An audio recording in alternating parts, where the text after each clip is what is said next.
கர்த்தர் நல்லவர், அவர் கிருபை என்றும் உள்ளது. எனக்கு அருமையான தேவஜனமே, தேவனால் அருளப்படுகிறது.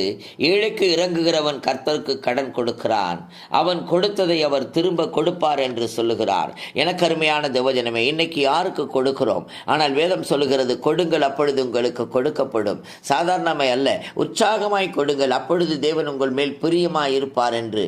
ஏனென்றால் யாரோ கொடுக்க சொன்னார்கள் என்று கொடுக்க கூடாதாம், உற்சாகமாய் கொடுக்க வேண்டுமாம். அதை எப்படி கொடுக்க வேண்டும்? தரித்திரருக்கு, இல்லாமல் இருக்கிறவர்களுக்கு, திருப்பி தர முடியாதவர்களுக்கு கொடுங்கள், கர்த்தர் உங்களை ஆசீர்வதிப்பார். ஏனென்றால் இது கொடுக்கிற நேரம். ஹல்லேலூயா. தரித்திரனை ஒடுக்குகிறவன் அவனை உண்டாக்கியவரை நிந்திக்கிறான் என்று வேதம் சொல்லுகிறது.